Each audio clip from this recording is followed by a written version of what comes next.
Salut, bine ai venit la un nou videoclip, rămâi cu mine 30 de secunde. Vreau să am atenția ta la maxim pentru că încerc un pic ceva diferit la început. O să-ți dau un pic de context pentru că noi continuăm cu seria de partide pierdute. Deci sunt într-o partidă la Arad, în runda a patra. Mi se pare că am un punct jumate din trei și joc cu o fată mai mare decât mine și o să fac imaginea mică. Eu mă pregăteam să intru, nu știu, voiam să câștig partida, jucam ambițios, motivat și ziceam că după aia mă duc la tablele de GT și gata, iau microfonul, gata, a venit șeful în sală, știi?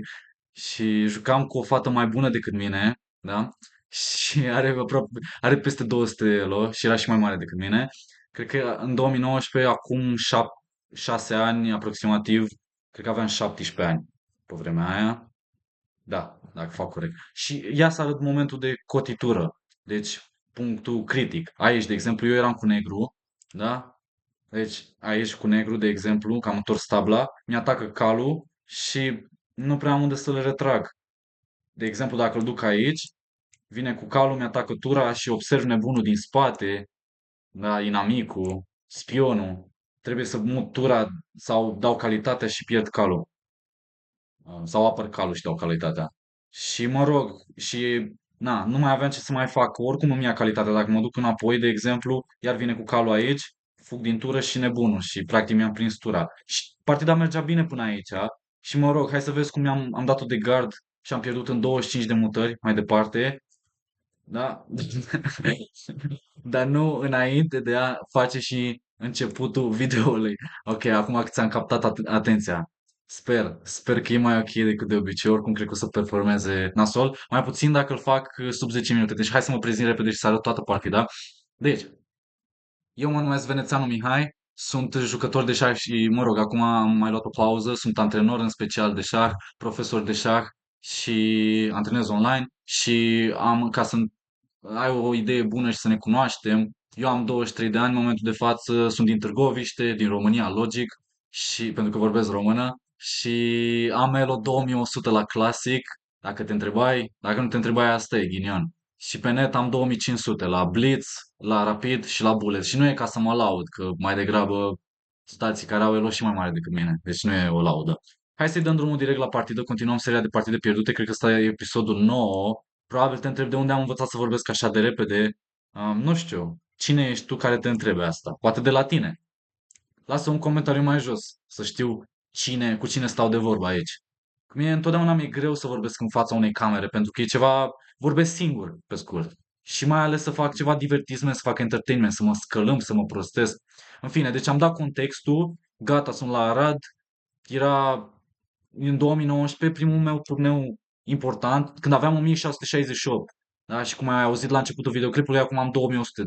Partidele astea sunt la șah clasic și hai să vedem. Am jucat solid împotriva mutării E4, cal F3, cal C6 clasic și nebun beci spaniola. Și acum cal F6, ascultasem sfatul tatălui meu, care e maestru național, și, mă rog, e maestru FIDE, că și-a luat titlul.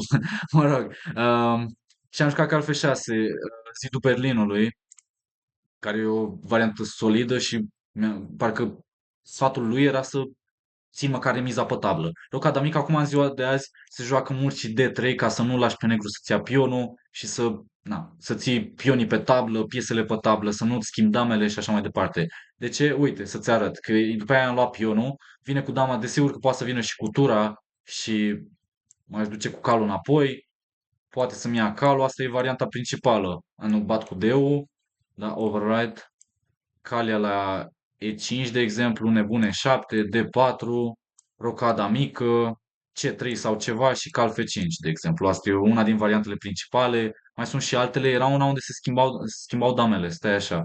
Care era aia unde se schimbau damele? Uh,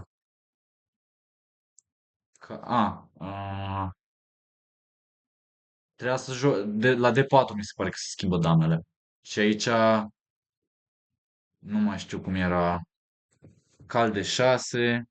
Asta era una din variantele principale. Încercam să mi le mai aduc, să-mi aduc aminte. Da. Deci asta e una din variantele principale și la asta trebuie să te aștepți dacă joci cu negru. Și mă rog, poți să-ți pregătești asta și cu alb, se schimbă damele și e un final cu multe piese pe tablă, un fel de joc de mijloc cu multe piese mici.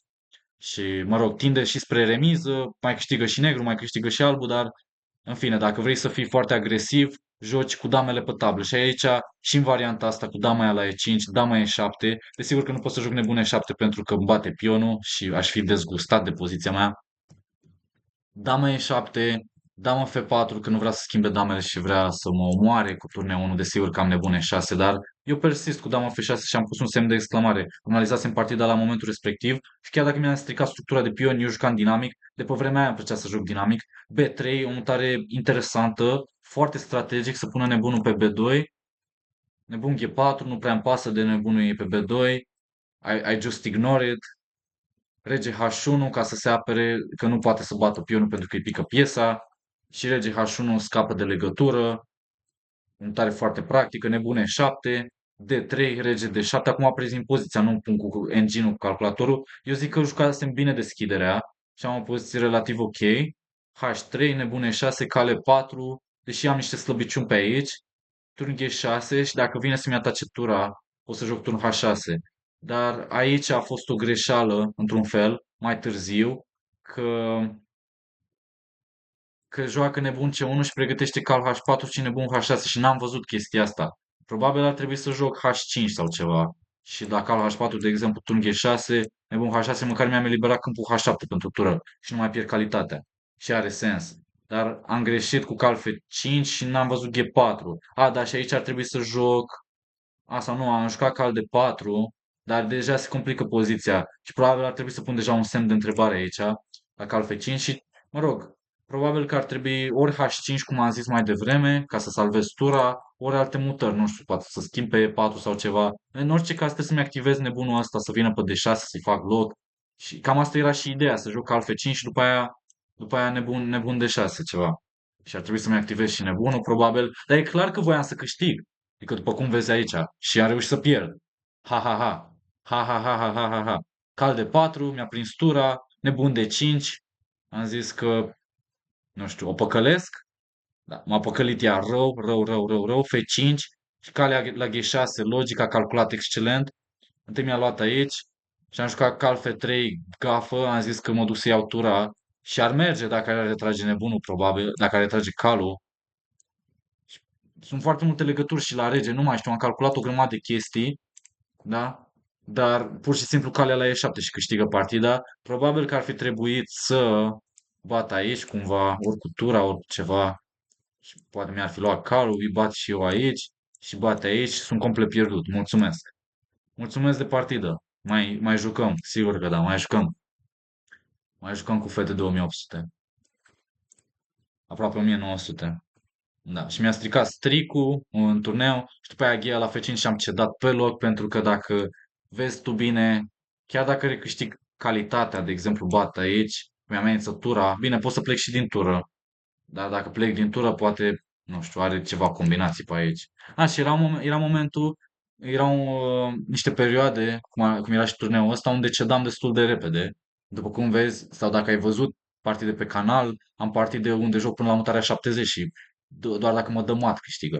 Și mă rog, aici cedez pentru că dacă schimb și iau și o tură, rămâne pur și simplu cu cal în plus și nu mai am ce să mai joc. Are și pion în plus. Are 4-7 contra 4-6. Are pion și cal în plus.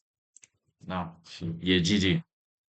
Și am cedat și acum hai să închei, să salvez partida și să fac imaginea mare la loc. Ia uite, am reușit să fac un video destul de scurt. Cred că doar ar trebui pur și simplu să arăt partide unde pierd repede în 25 de mutări.